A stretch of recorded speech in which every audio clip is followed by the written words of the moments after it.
How y'all doing out there? Good. I can't hear you. Are you doing sufficiently nerdily joyful? There we go. That's what I like to hear. Alrighty. Well, thank you for coming to our next panel. I'd like to welcome our special guest, Isaak Wells, who is also being sponsored by Midwest Toy and Comics Fest. I want to make sure and give them a shout out and their upcoming events. So got some flyers out there for you.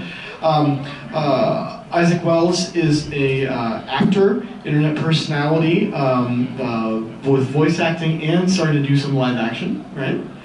Which we'll talk about. Has also lent his voices to various popular indie video games. So please help me welcome Isaak Wells. Yay.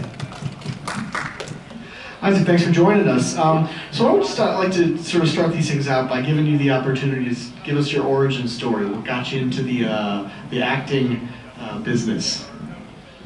Well, I was born with a congenital heart defect, so I grew up a lot of my childhood in a hospital, and so the only thing I could really do was like watch movies and play video games and read and stuff, and I kind of like gravitated towards entertainment when I eventually got out. So different one of those properties like really got me into like trying to like do impressions and stuff like that. So that's kind of like how it started, and then I started doing like a trash YouTube channel with some of my friends, and we started parodying mostly like video game properties, and I ended up doing impersonations of everybody. And then like an indie developer was just like, hey, we watched one of your videos, which these were not popular, by the way. Like we didn't have anybody watching. We had like 1,000 subscribers. We had like nobody, but we were just doing it because we were like having fun and we're nerds, so this is what we do. And yes, it's what we do. and then they were like, hey, would you help me with this video game, a little indie flash video game? And I was like, sure.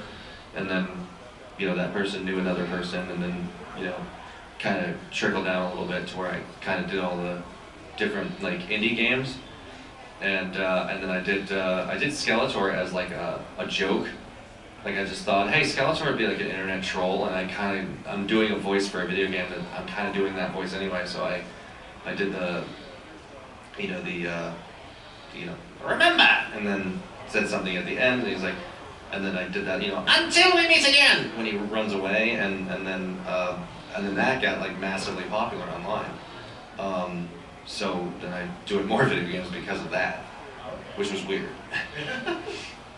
Are there particular types of characters that you like to parody, that you feel particularly, I don't know, either comfortable or just very much enjoy inhabiting those types? Well, I think like I love doing Skeletor because, like I said, he's like an internet troll, and then I do a superhero that's based off of Patrick Warburton voice, because when I was doing voices for Family Guy, I was like, I saw Patrick Warburton because he's the voice of Joe Swanson, and Brock Sampson on Venture Brothers, and Kronk from Emperor's New Groove and stuff like that. And I was like really liked that voice, so that was like one of my favorite kind of voices to do, because he had this like this big booming powerful voice like that, So I just watched Patrick talk, and he'd always kind of like squint, think about every single word he says. But like I watched him like when he was like on live action, like in Seinfeld and news radio and stuff like that, which was the Tick, right? Yeah, he was the Tick too. Yeah, and I thought that was a good show. It was a failure, but I thought that was a really funny show. Because he would always be like, I have a big blue bug of justice, or something like that. And I was like, I really love that voice, so I really like doing that one specifically. So, so you said you've done voices for Family Guy. How did that come about? This was just one of the basic industry things. I got an audition to do it, and they wanted me to do Vladimir Putin, which is not aging well. And I went in and I was like, I'm not going to get this. So I went in and I just did the most ridiculous version of a Russian accent. I was like, I'm not going to get this because this is terrible. And I just, I did some stupid line where he said he was just like, I'm Vladimir Putin. Does anybody want to go to my house and watch silly cat videos? Because of course he wouldn't say that. And they were like, okay, so you got it. And I was just like, did you like hear what I was saying? Like, because that was not good. But they were like, yeah, we're making fun of him, so that's what we want to do. And I was like, oh, okay, cool. And then they had me do Jigsaw, which is a parody of Saw, for their mobile video games and stuff like that too. So I thought that was pretty cool. What are some, I don't know, you could say character types or genres, things that you would find particularly challenging that you'd like to stretch into? I think when I was doing anime, I didn't realize how different the voice acting was for anime versus like video games. How so? Because like, it's like it's a very linear thing. Video games, you can like, you play the character and all that stuff. But in anime, they have a lot more subtleties when it comes to dialogue.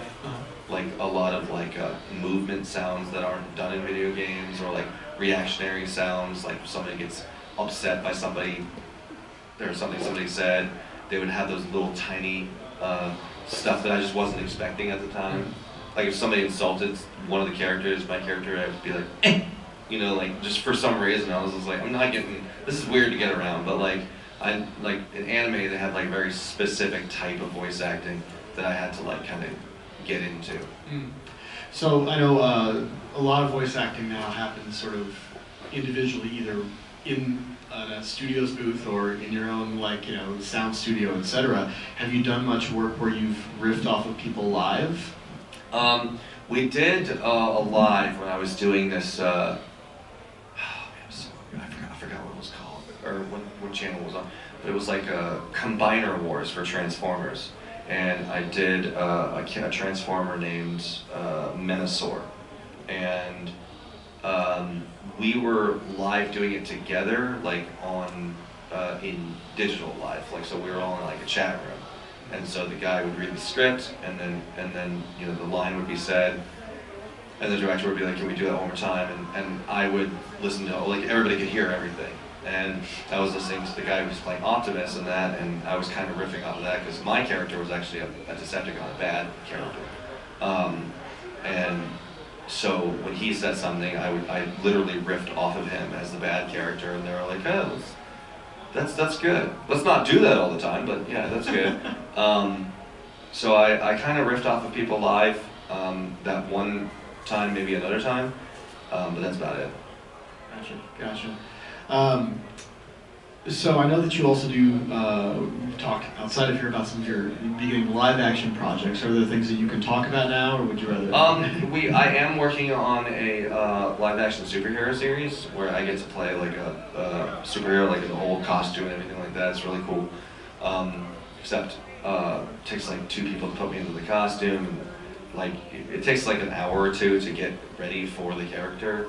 But it will be coming out on social media first, and they're going to be giving it away for people to watch, and like it's all cinematically filmed and everything, but they're going to be giving it away. And it's called Kickback Heroes.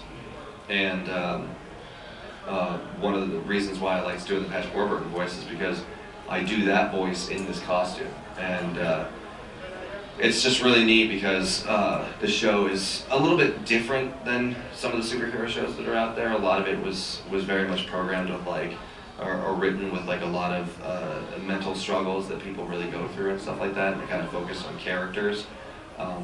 And I was really liked that idea. So that's what I'm doing right now, and I'm going to Chicago next month to do some casting stuff with I think part of the Chicago verse stuff, Chicago Med, Fire, all that stuff. So I'm seeing about that, and then some other stuff that I'm excited for, but I can't really talk about. Right, yeah. So I'll take a pause in my questions and give the audience if they have questions that they'd like to ask.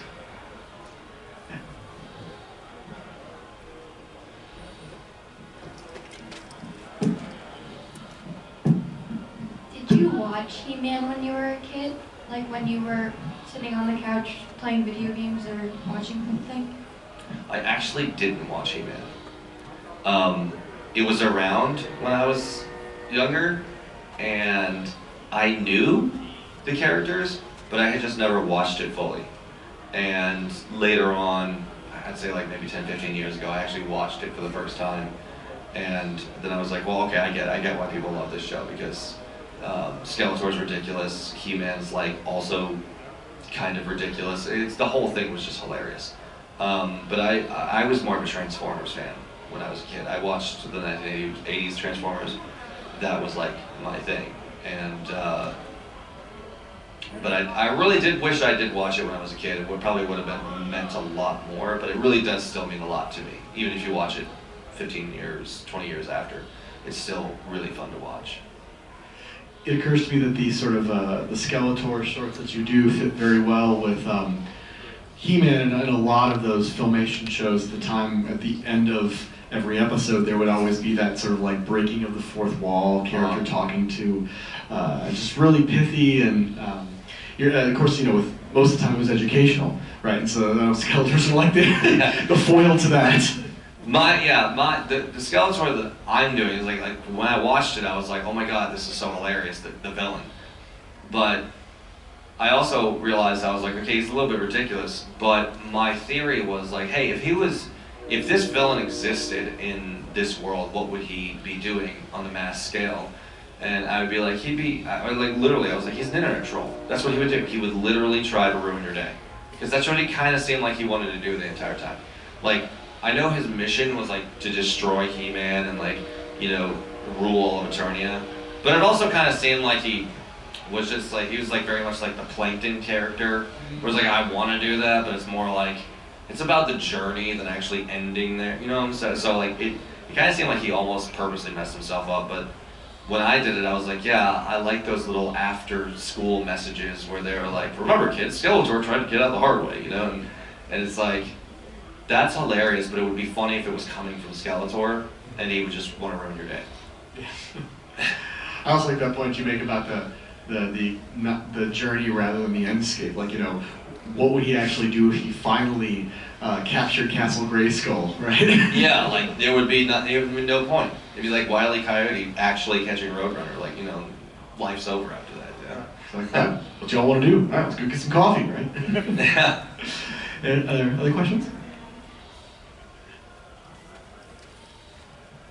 It's super impressive being able to change your voice. Do you ever get a feeling of like whiplash hearing your own voice somewhere else, or? Like for something I've done? Yeah, something you've done and then you hear it later and realize like that was me, or that could be me. That's a hard one, because like a lot of times I don't want to listen to myself, because I'll have listened to myself already. But when I hear myself, I do be like, that's me. But I'm also like, I could have done better than that. Like I was like, if only I changed that. But it's not up to me. I did multiple takes, and the sound director takes it, and they use what they want to use. But I don't think I actually get whiplash from hearing anything I've ever done. I like seeing the things I've done pop up, but then after that I'm just like, I'm good, let's just move on to the next thing. But I am still very appreciative that I get to be in whatever I was in. I'm desensitized to the Skeletor thing. I hear that all the time. It pops up everywhere. So I was just thinking about this, with conventions you've been at, have you ever met Alan Oppenheimer, the original voice of Skeletor? And if so, have you done back and forth voices with him? No, I actually did not meet him, but there is a funny little coincidence about that. Somebody had DM'd me on Instagram, and he was just like, hey, I took this video, I thought you might want to see it. And so Alan, it was like he was basically recording Alan, and he was like, hey, have you seen the Skeletor meme guy? The guy, his name's Isaac, he does the memes. And Alan was just like, I heard about that, but I've never really seen one. And so he was like, oh, okay, and then one of his other friends gave him, so he's recording all of Alan talking. And then, Alan puts on his glasses and he like watches a few of the memes that just had set up. And I'm like watching the video being like, oh my god, he's gonna hate this. He's gonna hate it. He's gonna hate what I'm doing. And he just like kind of looked at the camera, like that old guy thing, where it was just like, and then he goes, huh, that's really funny. And he was like, do you like it? He was like, yeah, that's a really good voice. And I was just like, oh my god. Like, so I didn't see him do it in person. Somebody had just recorded his reaction of me. So I thought that was like the best compliment I could have gotten. But you know, like, and I even got complimented when I met Mark Hamill. You know, like when I was in Chicago, I was talking to Kevin Smith, and Kevin was like, I'm nervous meeting Kevin Smith because I'm a filmmaker too, and he's like one of the most prolific filmmakers like of the 90s, 2000s era, with all the stuff he's done. And I'm going to meet him, and I go to shake his hand and like introduce myself because my face isn't attached to the Skeletor thing; it's just Skeletor. And he immediately like interrupts me in the middle of, "Hi, my name's Isaac. Nice to meet you," kind of thing. And then he was like, "You're the Skeletor dude," and I was just like, "Okay." Where do we go from here? And he was just like, yeah, I listened to your stuff. I got high one day and just like somebody sent me it, and I was like watching it. He was like very funny, and I was like, cool. So he's like, let me, Mark's here. Let me. So like 20 security guards like surround all of us, and he's like sitting there, and then Mark's just like, hey, that's a good voice and everything like that. And I was like, of course I'm like fanboying about stuff. I'm like, you were the Joker. And like Luke Skywalker, did you know that? But he thought he was just like, even Mark was like listening to my voice. He like watched the videos in front of me. He was like, that's a better voice than mine. And I was like, okay. So, and then I turned to Kevin and I was just like, well then hire me to do that in the actual cartoon. And so Mattel actually has reached out to me, and I can't like talk about it, but we are in the works of doing so. That's why Mattel actually reached out to Funko to get the pop figure they made for me. Oh wow! Yeah, okay. So Funko and Mattel worked together to make my pop figure. Like, and I had to go up and meet with Funko, and they were like, hey, here's the we're doing a meme line, and yours was like the first one that came up. And so here's your pop figure, and I was just like, no way, I'm a pop figure. So I got that, and they just came out like a month or two ago. And so I got a bunch sent, and this one in my booth, that's when I'm signing them. And I just thought that was like kind of like one of those dream things that came true. Yeah. Like I never thought that would like happen, especially with a character that's like so popular like Skeletor. I didn't think I would be the one associated, but Mattel was really cool about that, and they were like, well, for all intents and purposes, you've basically given Skeletor to Gen Z. You basically reinvented this character, and I was like, I didn't mean to do that, but that's really cool that happened. Yeah, it's got to be a huge just like trip, right? Yeah, it's like sometimes you're like, I'm like thinking about it because like I'm a fan of all these things first. Right. But I didn't like. It's still kind of like weird to wrap your head around. One of the things I like to ask guests is to sort of talk about, what are like some hobbies that you have, some things you enjoy doing when you're not, having to do all the work. Gaming still. Filmmaking is a big, obviously, I'm helping run a production company that does different films. And anything like tech and stuff, like me and my friends are a bunch of nerds, so we like build computers like for fun and stuff. And either that or like watch like MST3K or like movies and just basic stuff. Like I'm boring. I don't go out and drink or party or anything like that. I'm just like I'd rather stay at home like with a group of friends and play Mario Kart and like talk shit about each other. Yeah. Because I'm like that's more fun. And so yeah, I'm kind of bored in that. Like right before I came here, I was going through my giant wire box, which like if you're a nerd, you're legally required to have a giant mangled wire box. And like going through like old wires somewhat. This is from like 1982. Why do I still have this? And I was in my basement. I'm taking like a section of my basement and just making it a giant nostalgia room. So I bought like a 90s TV and an NES and like or hooking it up. So like yeah, I'm very much like just geek stuff, or like go to toy stores and like talk to them about stuff.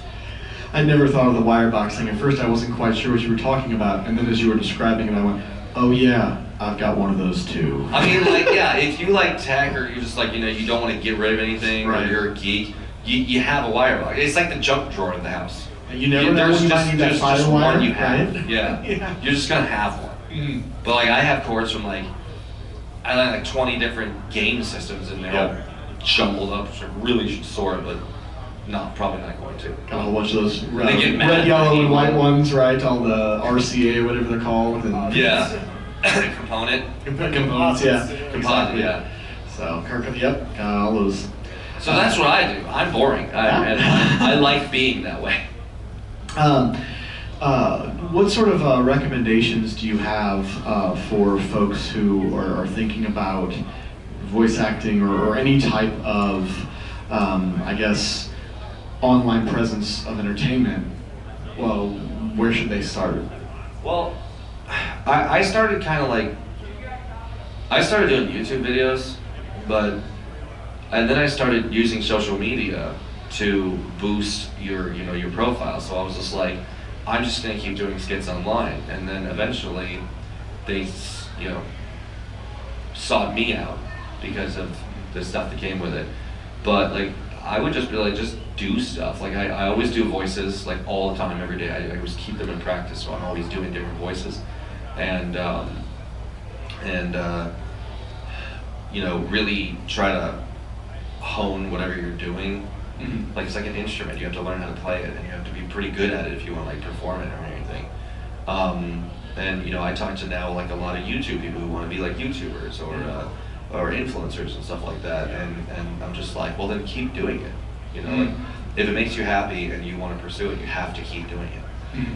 Even if it seems like it's not going anywhere, you just have to keep doing it because it's what makes you happy. Mm-hmm. Like what's that phrase? Like if you do what you love, you'll never work a day in your life. Right. Yeah. It's kind of like that. Mhm. So with voice acting, I like I said, I got into it sort of accidentally through YouTube, and then somebody reached out to me. Mm-hmm. So I thought that was pretty neat. But social media is such a powerful tool now. I'm talking to all these people that are just like, how are you getting this many views and stuff like that? Like, I did this voice and stuff like that. One of my friends, Michaela, she plays the voice of Toph in Avatar: The Last Airbender. She was just like, how do you got like 1 million followers and I got like 162? I played Toph, and I was just like, I don't know, but I was like, it's about consistency and what you do and stuff like that. And we were live together, so I was trying to help boost her numbers because she is, again, Toph from Avatar. Right. That's like a big show. I watched that show, and so I remember they were asking me to do lines from Toph as Skeletor. So she's like dying laughing at like me trying to do the whole twinkle toes and stuff like that as Skeletor and stuff like that. But like again, you could be somebody who did this huge thing, and still social media has basically the power nowadays. I mean, social media is the reason why Sonic got changed back to what he looks like in the movie. Remember, because they had ugly Sonic in the internet, Right, and collectively freaked out on them and be like, you better not do that. And then, so the internet is a very powerful tool, and I would choose to use it for good. Right. Spreading evil as Skeletor. It's wholesomely dark comedy. Oh yeah. So, yeah, just use hone your craft, use your stuff, keep doing it, and use what you have, the tools, which is now social media. Excellent. Wonderful. Any last questions for Isaac? You'll be here for the rest of the day. You'll be back. Yeah, at the I'm over booth. at my booth. Saying what?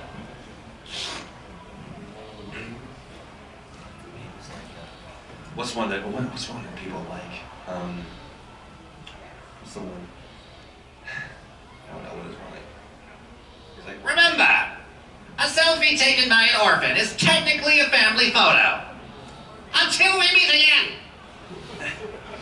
It's a harsh cuts there. Or like, Right. or like that. An empty browser history reveals more than a full one. Hey. Yeah. Like this is you got a coffee table book somewhere in you of all these different. Like, I actually deep was thoughts. very much considering doing that. Like they wanted me to take all these quotes and have like the custom skeleton, like all the animations I drew.